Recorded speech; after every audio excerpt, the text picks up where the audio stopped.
Welcome to the Parenting Roundabout podcast for the week of March 23rd, 2020.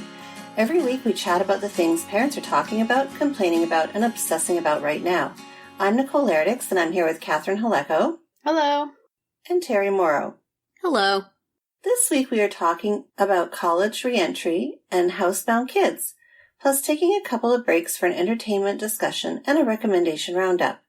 Today we're talking about how everyone's doing with this social isolation, social distancing, quarantine situation. Wow, have things changed since we talked about this last? Wow. When it was just, this funny thing that might happen and wonder what was going to go on. And now, that didn't take long. It was like 24 hours after we talked about it, stuff was already going down. Well, in the space of a week, we've had my daughter pack up her dorm and come home. And the state of California has officially announced a lockdown for all residents. The Canadian and U.S. border has closed to non-essential travelers. The list is just growing by the day. It really is. Yeah, so how's it affecting both of you and your families? What's happening in your homes? I'm curious about California. What is considered to be like essential and non-essential? Can you still go get takeout, or is that non-essential?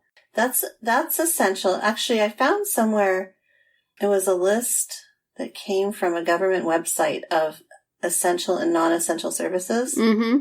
And it so it gave a big long list of what was considered. So takeout food is essential. All right. So the workers who provide said takeout food also would be essential then for them to get to their jobs.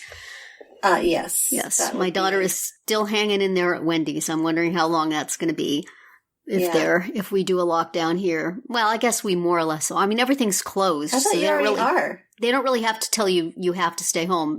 Where would you go? But, it is. I don't think they ordered, all restaurants are closed except for takeout and delivery. They're slowly closing the malls, which in New Jersey is a big deal. And, I'm not sure about just general stores. I know everything has to close by 8 p.m. and you're not supposed to be on the road after that. This is so freaky. See, we don't have a curfew. We just have to stay in our house. But a lot of businesses, especially the small ones, have closed down. Yeah, I feel terrible for them. I'm trying to, as much as possible, the local businesses that are still open, I'm trying to give them business. And it's so weird. I mean, it's not that much of a change of lifestyle for me because I work at home and I really don't get out much. But I have a lot of company now. And exactly. That's distracting. I second all of that. And just the news is distracting and constantly doing 5 minutes of work and then saying, wonder if there's anything new. Have they announced anything else? I better spend 45 minutes on Facebook and researching things. And there always is stuff. There's always stuff that's happened in the 5 minutes I was working. Mm-hmm. Oh, this is shut down. This is done. This is closed. This is the latest figures. But the company, yes. You have company too, Catherine? Oh, yes. Plenty of that. It's stressful for that reason. And, my kids are upset about things that are being canceled. My daughter's a senior. She's gonna miss. We don't know yet, but it does seem like she's going to miss out on. I mean, there's already definitely been things canceled. Yeah, at least one of her 2 ice shows that she would have been in and be recognized at. One has definitely been canceled. The other one is up in the air. All of her tryouts and college visits are canceled. She's supposed to do video tryouts for 2 of the school's teams, but all the rinks are closed, so can't do that. So we're waiting to see if if and when those will reopen. And the teams that are asking for these videos are aware that, there may not be the ability to do them right now. This is so rough on this round of seniors and young people. And I keep telling, my son's birthday is in March and my daughter's birthday is in April. And it's like any plans we may have had, even as modest as they were, are just now out the window. It's going to be dinner with mom and dad at home. Yay! Yep, right. Fun. My daughter's turning 30, so I wanted to do something really special for her. And it's like, I don't think that's going to happen now, which is easier for me because I don't have to think of anything, but still. So I keep telling them, when you're older, you're going to have such a good story. I remember the year I turned 30. It was the craze about the coronavirus. Right. And, the kids who are seniors, they're going to be always going to have that as like this landmark that happened at this important time in their life. But it doesn't feel good now. No. Later on, they will be, it will be a fun fact about themselves. Right now, it stinks. Yeah. I know as you already know, that I have a milestone birthday coming up in April. And I wasn't planning anything, but apparently my husband and my cousin and her family were making plans for her to fly over from Australia to surprise me. And so they had to call. She called on Monday night and she said, I'm so sorry, but we had these plans and we were going to come and surprise you for your birthday and celebrate. And we had to cancel them. And I'm like, that stinks. That's a shame. So, and you feel bad complaining about stuff like that because in the greater scheme of things, you're alive, your family's healthy, and you don't have a business that's going under. You have income coming in and stuff, but still, darn, that would have been fun. I know, and it's just the little things that I think they just add up, right? Yeah, and it's all relative, and because we all have these kind of moments in our life that we look forward to and that it keeps us going sometimes. Exactly. And now it just kind of feels like a big open-ended thing.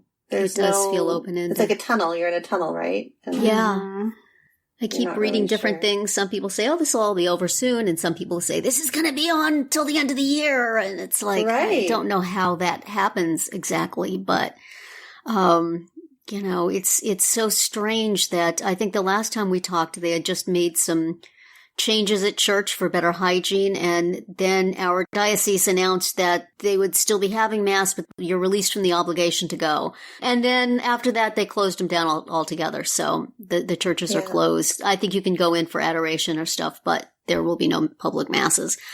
So like last Sunday, my family and I sat on the couch and watched Mass at our church. The priest from our church videotaped the Mass, and we sat on the couch and watched it, and it was really nice. And I feel bad because it's like when time comes to, round up my family and get dressed and get back into church, it's going to be, can't we just keep this? My son, who's like always jingling keys and making noise in church, sat perfectly still and quiet on the couch for an hour.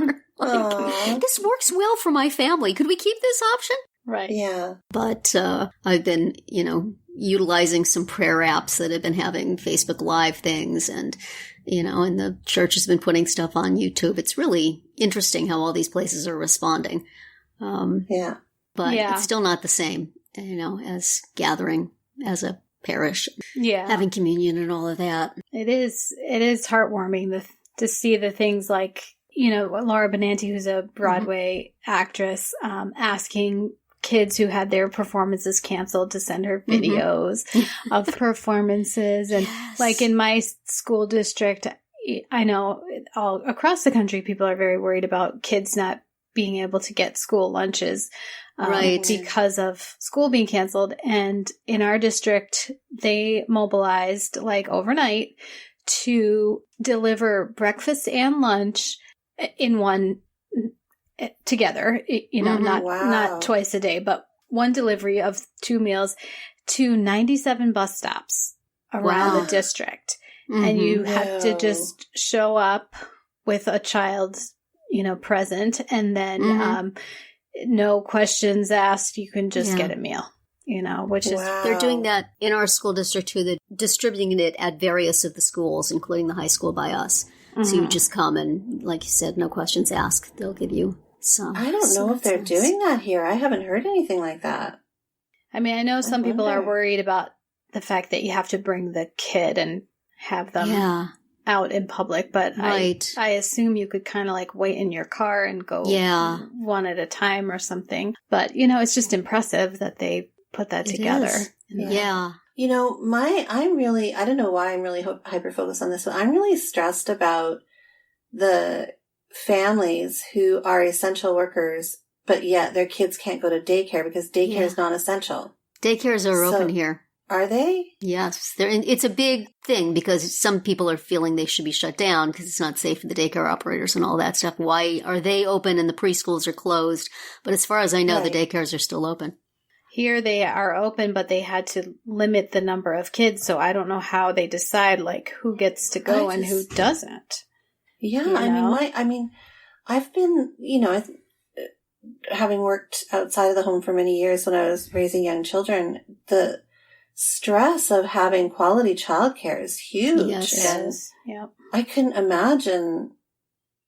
I just can't imagine what some families are having to deal with right now in terms of finding appropriate care. I can't really believe how relatively smoothly all of this has gone. I'm sure there's individuals having problems and, you hear about different things. And like the rest of the nation, apparently, we cannot buy toilet paper in a store for nothing. But other than that, folks seem to be kind of rolling with it. Do you guys have toilet paper where you are? Nope. Is there any in the stores? It's intermittent. Depends on what time of day you show up. I went on Wednesday morning and there was none, and there was no chicken. Like, this was just so weird to me. Like, they've been talking here about stores should have special hours just for seniors to come at a safe time, and come in and because they're a vulnerable population and do their shopping, and then they can get the stuff before everybody else gets it. So, store near us they were opening to the public at 7:30. They opened at 6 a.m. for seniors. Over 60. And Rick went there and he said it was packed. He couldn't get a place in the parking lot, and the whole front end of the store was jammed with people. And I'm going, well, this is great. They're trying to do a nice thing. And instead, they have all the senior population packed in as exactly how they're not supposed to be. Right. You don't want to leave grandma and grandpa outside in the cold with their number being allowed in only a few at a time. But that doesn't work. So waiting to hear if the health inspector is going to, shut that down. But there still wasn't toilet paper even then. Yeah, it's definitely uncharted territory. That's right. Yep. And it sure is. And possibly will have changed between when we're recording this and when you're hearing it again. But we're going to wrap it up for now so that we don't have any more old news. That's right. But tune in tomorrow for our entertainment-themed round 2, which will have nothing whatsoever to do with the coronavirus. And then later in the week, you can find out what we're complaining about, obsessing about, and recommending right now. Those may have coronavirus relevance. But we're always interested in what you have to say, so drop us a comment on our website, our Facebook page, or Twitter, where you'll find us at Roundabout Chat.